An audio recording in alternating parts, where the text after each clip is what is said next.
اللهم صل على محمد وعلى آل محمد.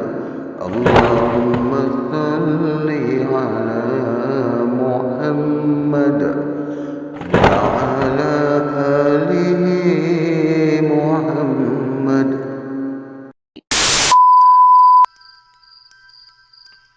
Assalamualaikum warahmatullahi wabarakatuh. Juga salam sejahtera diucapkan. Terima kasih kerana sudi hadir ke dalam channel ini lagi bersama dengan saya Angah. Okey guys, selamat menyambut Ramadan. Pada kawan-kawan tadi pergi tarawih tak? Macam semoga kita semua beroleh rahmat, kesabaran yang tinggi dalam bulan Ramadan kali ini ya. Baik, insyaAllah. Baik, kita akan teruskan dengan kisah yang seterusnya, episod yang ke-80 daripada Tok Awangah yang bertajuk Misteri Babi Sumbi Emas.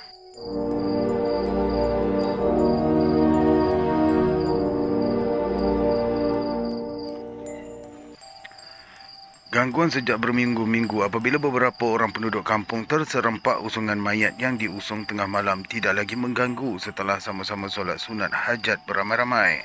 Mereka juga tidak peduli apa-apa pun mengenai mat kanun yang tidak kelihatan terconggok di atas surau sewaktu mereka bacakan Yasin hingga bergema ke setiap penjuru. Sengaja pula Ucu Sidin ungkit mengenai kejadian semasa ulung siyah beratib berhari-hari hingga terpaksa Malim Tekeh menjemput Tok Haji. Memang tidak ramai yang cam saya yang pernah jejak kaki ke kampung mereka bersama dengan Tok Haji bertahun-tahun sebelum itu, kalau tidak sebut mengenai kejadian yang menimpa ulung siyah itu. Apalagi Pawang Lamid dan Mak Asal juga sudah lama meninggal dunia. Mereka yang masih kecil lagi ketika itu manalah ingat sangat dengan kejadian tersebut. Lainlah Usin Pakau, memang dia tidak boleh lupakan apabila tertiarap sahaja tidak boleh terlentangkan badan. Malah Utih Derauh atau Hasan Debeng juga tetap mengingati kejadian itu disebabkan mereka sama terconggok berhadapan menghadap Usin Pakau yang tertiarap macam ular yang mencodak kepala. Kejadian usungan mayat ni, Ustaz, tutur Hasan Debeng yang sudah memutih uban di kepalanya membetulkan lagi ketayapnya. Ada kaitan ke dengan kejadian ulung siyah dulu? Dia menatap muka saya dan tidak berkedip mata. Wallahualam. Tertunduk saya apabila didesak demikian oleh Hasan Debeng. Manalah saya tahu kejadian tersebut disebabkan saya sekadar bacakan doa sahaja memohon dihindarkan dari malapetaka seisi kampung. Kenapa tanya perkara yang Ustaz tak tahu? Segera Mak Kanun meminta supaya Hasan Debeng tidak berterusan tanyakan perkara tersebut. Tapi Tok Haji dulu tahu dia ni, ujar Uti Drauh pula tersengih-sengih apabila kenangkan dia sendiri yang terserempak. Usungan mayat itu bergerak diusung oleh beberapa lelaki tidak berkepala. Tahu apa? Mat Kanun tidak senang disebabkan Uti Drauh juga mendesak sangat mengenai perkara yang saya sendiri tidak tahu. Tok Haji, dia tahu fasa Malim Tekeh tengok mayat jadi babi. Uti Drauh mengisar duduk membetulkan sandar belakangnya ke dinding. Mayat jadi babi?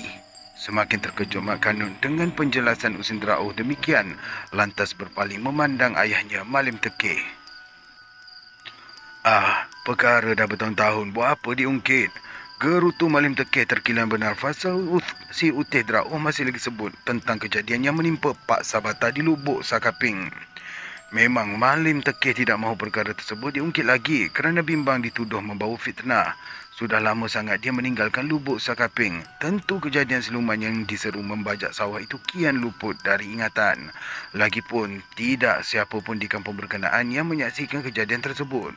Kalaulah Tok Haji tidak bertanya apa-apa tatkala dia melihat mayat Pak Sabata bertukar menjadi babi, memang Malim Tekeh akan pendam jauh-jauh di lubuk hatinya. Tidak pernah dia beritahu sesiapa termasuklah bapa angkatnya Wak Sarmin sekalipun lama dia menetap di Endau bersama dengan orang tua itu. Tetapi Tok Haji sekadar tanyakan mengenai siluman sahaja daripada Malim Tekeh apabila diseru menjelma biar ikut sama membantu membajak sawah.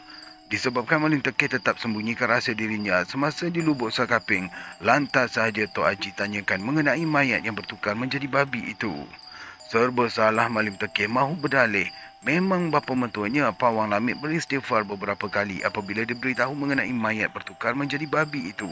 Dia percaya Malim Tekeh tidak berbohong disebabkan apa sangatlah dengan kejadian demikian kalau bandingkan dengan gunung yang tersegang boleh runtuh dalam sekelip mata.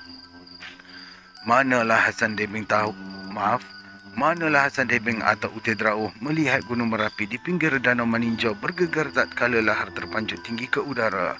Bara merah mengalir hingga menjadi lumpur cair yang melimpah ke serata perkampungan. Tentu goncangan Gunung Merapi itu lebih menakjubkan kalau bandingkan mayat Pak Sabata yang bertukar menjadi babi tidak semena-mena. Sebab itu Malim Tekeh tidak ungkit apa-apa mengenai letupan Krakatoa sekalipun dia tidak melihat kejadian tersebut. Dia sekadar diberitahu mengenai ombak Selat Sunda menggunung tinggi hingga menenggelamkan daerah Lampung tatkala Krakatoa menggoncang di mana-mana. Limpahan lahar berwarna merah menghanyutkan mangsa tidak peduli apa-apa. Siapa mahu percaya kalau tidak menyaksikan kejadian tersebut? Urusan Allah, jangan kita ungkit. Ujar Pawang Lamit tertunduk menahan rasa keharuan yang menusuk. Apabila disebut mengenai Malim Tekeh melihat mayat Pak Sabata bertukar menjadi babi, tiba-tiba sahaja perasaan Pawang Lamit serba tidak menentu. Cepat-cepat dia mengasap pelupuk mata apabila kenangkan arwah bapa saudaranya iaitu Wak Dinang yang hidup menduda selepas kematian isterinya. Memang siapa pun tidak ingat fasal bapa saudaranya iaitu Wak Dinang disebabkan Pawang Lamit sendiri masih muda tatkala lelaki itu meninggal dunia. Tetapi Pawang Lamit tahu fasal Wak Dinang mudah sangat pandas sebaran sekiranya dileteri isteri. Dia tidak akan marahkan isterinya si Sepinah apabila memberang tidak ketahuan tetapi lepaskan geramnya kepada sesiapa. Kerap kali Sapinah merungut apabila Embah Garut merayu-rayu ke setiap rumah meminta nasi. Embah Garut mengadu lapar akibat tidak menjamah nasi berhari-hari hingga menuduh menantunya Sepinah hidangkan hampas kelapa di hadapannya. Tetapi seisi kampung tahu mengenai Embah Garut diganggu nyanyuk sejak bertahun-tahun. Masakan mereka percaya apabila Embah Garut beritahu lapar disebabkan tidak diberi makan oleh Sepinah.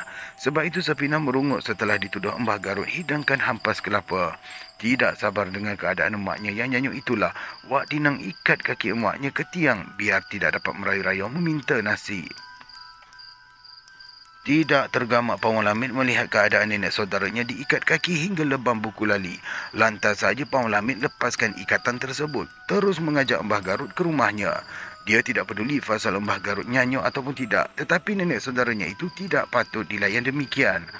Marah benar Wak Dinang disebabkan Pawang Lamit lepaskan ikatan kaki Embah Garut yang ditambat ke tiang. Kalau tidak kenal Pawang Lamit adalah anak Mail Tagan, tentu ditampalnya anak muda itu tidak bertangguh. Tidak sepatutnya anak muda berkenaan campur tangan urusan dia anak beranak. Tetapi menampar Pawang Lamit samalah macam tidak hormatkan ayahnya Mail Tagan. Jangan cuba tunjuk keras kepala di depan Mail Tagan kalau setakat hundus parang memangkas angin. Tahu sangat Wak Dinang sikap Mail Tagan tidak boleh ditenteramkan apabila dia sudah tercegat bercekak pinggang. Siapalah Wak Dinang mahu tunjuk keras kepala di depan Mail Tagan yang boleh jinakkan gajah liar di tengah hutan. Tatkala berpuluh-puluh ekor gajah liar itu keluar dari hutan meranduk kebun pisang mereka, siapalah yang mara ke hadapan kalau bukan Mail Tagan. Lantas sahaja Mail Tagan melompat di atas belakang gajah laksana berjalan di atas tanah semasa menghalau gajah berkenaan balik semula ke tengah hutan. Apalagi kalau menyelam di tengah arus sungai hingga berjam-jam, Mail Tagan di dasar sungai apabila memburu buaya yang tercunggul kepala.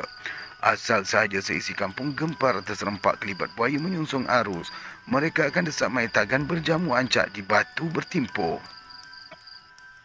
Kalau tidak perkara penting Mail Tagan tidak akan berjamu. Maafkan saya ulang balik. Kalau tidak perkara penting, Mail Tagan tidak akan berjamu ancak menyeru moyang labang menjelma di sisinya. Tenaganya sudah cukup memburu buaya di tengah arus. Dia akan terjun ke dasar sungai menyelam sampai berjam-jam lamanya. Masakan pula buaya dapat bersembunyi di dasar lubuk sekiranya Mail Tagan sudah menyelam. Bila-bila akan diheretnya buaya yang menangkap ternakan mereka naik ke darat macam menarik batang pisang tidak bergerak apa-apa. Sebab itu, Wak Dinang tidak angkat muka kalau dijerkah Mail Tagan. Serba salah sangat dia apabila emaknya yang ditambat kaki pada tiang dilepaskan oleh Pawang Lamit. Kamu buat apa dengan Embah? Jerkah Mail Tagan tatkala Wak Dinang menjemput balik emaknya. Dia ni merayau-rayau minta makan. Sahut Wak Dinang mencebik bibir menahan rasa malu diejek Mak Iltagan. Embah ni bukan lembu. Sampai tergamak kamu tambat. Ujar Mak Iltagan tidak menyangka sepupunya sanggup lakukan demikian terhadap emak kandungnya sendiri. Berat mata memandang, berat lagi bahu memikul Bamail. Tersinggung juga Wak Dinang diungkit Mak Iltagan, sedangkan lelaki itu tidak tahu kekesalan yang mendongkol di hatinya. Tentu Mak Iltagan tidak pernah mengalami ibu sendiri diganggu nyanyuk hingga merayu-rayau di dalam kampung meminta sedekah, di mana dia mahu sembunyikan muka apabila perbuatan emaknya memalukan perasaan. Kemana saja emaknya menadah tangan, lantas sahaja menuduh Sepinah tidak sajikan makanan untuknya. Sepinah sekadar hulurkan hampas kelapa sekiranya dia mengadu lapar tidak tertahan. Sekalipun seisi kampung tidak percaya tuduhan Embah Garut tengah nyanyuk itu, tetapi Wak Dinang tidak boleh bersabar apabila isterinya berterusan merungut. Terkilan benar Sepinah dituduh beri emak mentua sendiri makan ampas kelapa setiap hari, seolah-olah dia sengaja mahu mendera orang tua berkenaan. Setiap hari dia tetap tambat kaki emaknya ke tiang rumah biar tidak lepas merayu-rayau di dalam kampung. Dia tidak mahu seisi kampung tuduh isterinya berikan emaknya makan hampas kelapa hingga merayu-rayau menadah tangan meminta nasi. Berselera betul Embah Garut menyuap nasi yang diunjukkan jiran-jiran disebabkan terlalu lapar sangat. Kadang-kadang jiran-jiran juga percaya fasal Embah Garut sebelum menjamah nasi apabila berselera menyuap nasi yang diunjukkan. Memang Mak Iltagan tahu mengenai mak saudaranya merayu-rayu tidak menentu, tetapi dia tidak akan masuk campur urusan keluarga Wak Dinang. Setelah dipapah Embah Garut oleh anaknya Pawan Hamid disebabkan kaki perempuan itu ditambat ke tiang rumah, Mak Iltagan tidak boleh diamkan diri. Masakan dia boleh biarkan Embah Garut ditambat kaki oleh anaknya sendiri, iaitu Wak Dinang. Lagipun perempuan itu mak saudaranya yang mesti dilindungi. Dia sendiri akan mendapat malu sekiranya seisi kampung ungkit fasal Embah Garut ditanjul kaki ke tiang. Memang dia tahu mengenai mak saudaranya sudah nyanyuk hingga hilang ingatan. Kadang-kala tidak tahu mencari balik ke rumah setelah jenuh merayu-rayau di dalam kampung. Merengek-rengek dia meminta jiran hantarkan balik sekalipun sekadar di balik pagar saja. Bukan mudah mahu menjaga orang tua nyanyuk hingga terkencing juga menyirai di mana-mana.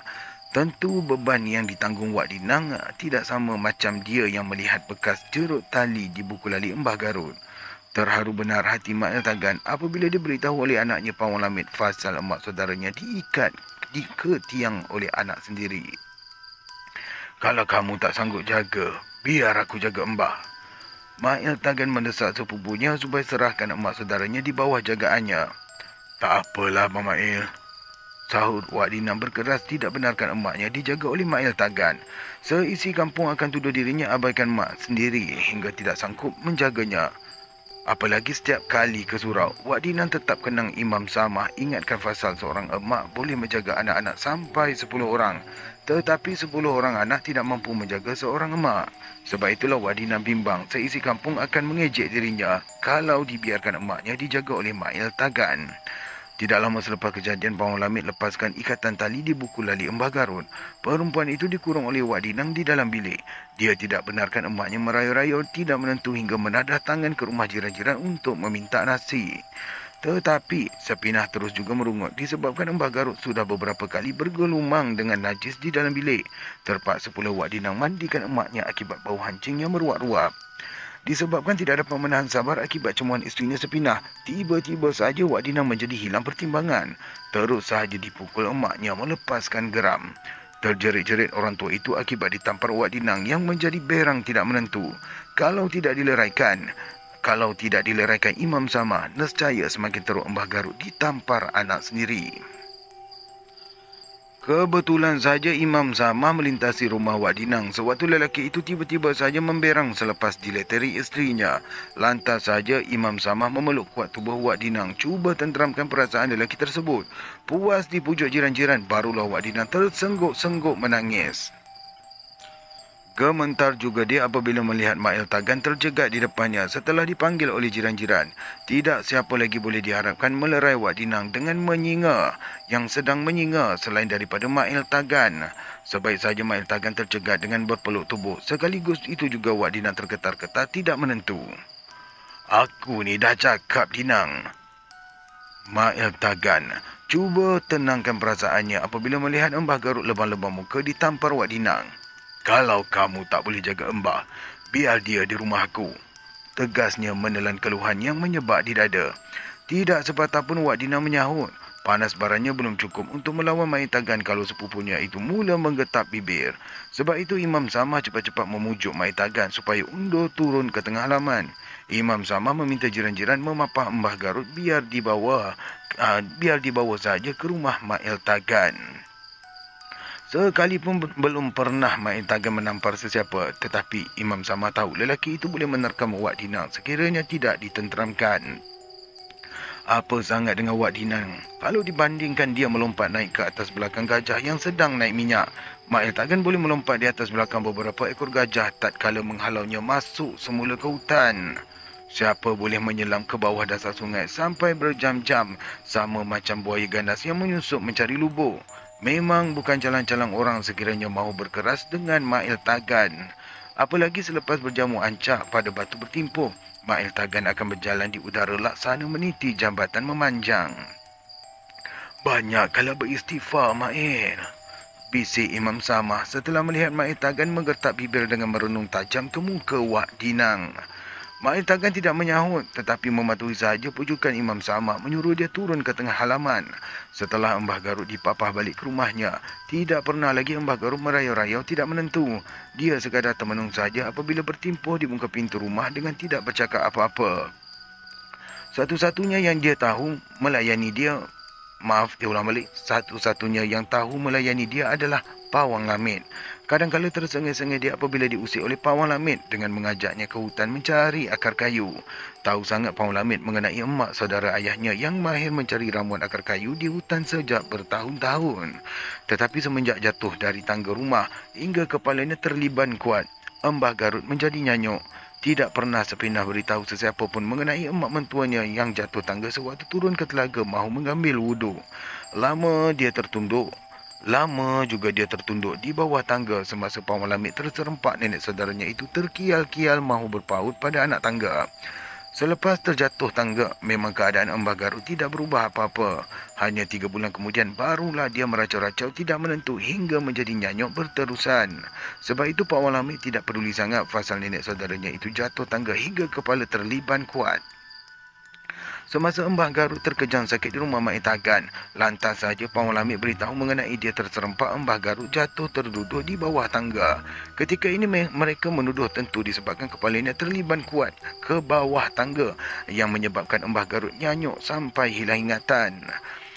Beberapa bulan sahaja ditinggal bersama dengan Mail Tagan. Setelah dibelasah oleh anaknya sendiri, perempuan itu terkejang sakit.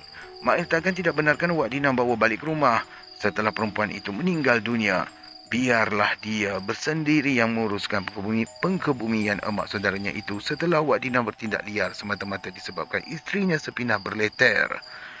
Memang Mail Tagan tahu pasal Embah Garut tidak senang dengan menantunya Sepinah. Sampaikan Wak Dinang tidak mahu buatkan sumbi emas pada giginya pun Sepinah mendengus sepanjang hari. Terpaksa juga Wak Dinang tempahkan sumbi emas sekalipun terpaksa mendesak emaknya gadaikan sumbangnya. Dinang tu terlalu sangat ikutkan cakap Sepinah, tutur Embah Garut perlahan sewaktu terkejang dalam keadaan lemah. Tiba-tiba sahaja penyakit nyanyuk yang dihidapinya bagaikan sembuh serta-merta hingga dia boleh ingat kejadian jatuh tangga akibat ditolak Sepinah. Tidak lama selepas kematian Embah Garut itulah Sepinah pula mengidap semput berterusan hingga terbatuk-batuk. Lama dia mengidap semput terbatuk-batuk sampai badan juga kurus cengkung. Puas dicuba Mail Tagan ubati dengan empulur mentimun yang dicampur gula batu diembunkan sepanjang malam. Asal sahaja dimakan oleh Sepinah, dia akan terjeluih muntah. Kita berjamu ancaklah Abang Mail, desak Wak Dinang cemas apabila keadaan isterinya bertambah tenat. Kamu nak berjamu ancak di batu bertimpuh? Segera Imam Samah mencelah setelah Wak Dinang berterusan mendesak. Berjamu ancak macam beri makan pada bahala masa dulu. Marah benar Imam Samah asal saja disebut pasal berjamu ancak. Semakin gelisah Wak Dinang apabila Mak Eltagan juga bukan mudah dipujuk kalau berjamu ancak. Tidak payah berjamu ancak pun dia boleh menyelam ke dasar sungai sampai berjam-jam memburu buaya ganas yang menyambar tenakan. Dia juga boleh menghambat gajah-gajah liar supaya tidak rosakkan tanaman dengan tidak berjamu ancak. Sebab itu Mak Eltagan tidak peduli sangat desakan sepupunya itu. Lama terkejang mengidap sakit batuk hingga muntah-muntah darah, Sapinah menutup matanya rapat-rapat. Semenjak kematian isterinya, Wak Dinang terus menduda. Dia habiskan masa di rumah saja dengan tidak pernah lagi jengah ke surau berjemaah solat maghrib atau isyak. Apalagi solat subuh. Memang Wak Dinang tidak jejak kaki langsung selepas kematian Sapinah. Hati tak senang Bang Mae. Beritahu Wak Dinang sekiranya Mak Eltagan desak ikut sama berjemaah ke surau. Beberapa kali orang-orang kampung terserempak babi melunggah tanah di halaman rumah Wak Dinang. Apabila diberitahu pada lelaki itu, dia terpinga-pinga kerana tidak pernah melihat kelibat babi berkenaan. Tatkala beberapa orang penduduk menghambat babi berkenaan, binatang itu sekadar menyeringai gigi. Ketika ini mereka melihat babi yang menyungkur halaman rumah Wak Dinang bersumbi emas. Lantas Imam Samah meminta mereka menghalau saja babi tersebut biar segera menyusup ke tengah belukar. Memang Imam Samah tidak benarkan sesiapa pun cederakan babi bersumbi emas berkenaan. Sebab itu, mereka tuduh babi bersumbi emas itu memang jelmaan Sapinah yang berkeras sangat mahukan sumbi emas sampaikan memaksa Wak Dinang gadaikan subang emaknya. Tetapi Imam Samah larang mereka ungkit perkara yang siapa pun tidak memahaminya. Marah benar Wak Dinang apabila dituduh Sapinah menjelma menjadi babi bersumbi emas yang berkeliaran merata kampung. Lantas dia ambil keputusan tidak mahu jengah ke rumah jiran-jiran sekalipun jejak kaki ke surau berjemaah. Hinggalah jiran-jiran beritahu Mak Eltagan fasal sepupunya terkejang sejak berhari-hari tidak mahu menjamah makanan. Puas dipujuk jiran-jiran Wak Dinang. Saya ulang balik. Puas dipujuk jiran-jiran, Wak Dinang tetap tidak mahu menjamah makanan langsung. Akibat kecewa, isterinya mati dituduh menjelma menjadi babi bersumbi emas itu. Setelah Wak Dinang meninggal dunia, Mak Eltagan tetap bertungkus lumus uruskan perkebumian. Siapa lagi boleh diharapkan kalau bukan dia sendiri sepupunya yang mesti bertanggungjawab. Tatkala dia bersama dengan Imam Sama mahu kapankan mayat selepas siap dimandikan, terkejut benar dia apabila melihat mayat berkenaan berasap. Lama-kelamaan tubuh mayat itu menjadi hitam laksana kayu arang yang disiram air. Arwah ayah tengok sendiri itu Ustaz. Jelas Ucu Sidin beritahu mengenai kejadian yang menimpa Wak Dinang semasa ayahnya masih berumur belasan tahun. Memang Pak Lamid sendiri beritahu mengenai kejadian tersebut pada Ucu Sidin. Astaghfirullahalazim. Keluh Malin Tekih disebabkan kejadian demikian bukan berlaku di Lubuk Sakaping sebelum dia jejak kaki ke Semenanjung dulu. Malah di mana-mana pun berlaku sekalipun seisi kampung sengaja mahu merahsiakannya. Terima kasih kerana sudi mendengar dari bermula sampai habis. Allahuakbar, minta maaf kalau saya terlaju sikit. Saya cuba untuk kejar ke surau sebab malam ini tarawih yang pertama. Terima kasih lagi sekali. InsyaAllah kita akan bertemu lagi dalam episod yang seterusnya. Episod yang ke-81 yang bertajuk Jelmaan Babi Boleh Bercakap. Nah, ambil kau tajuk boleh tahan. Baik, terima kasih lagi. Assalamualaikum warahmatullahi wabarakatuh.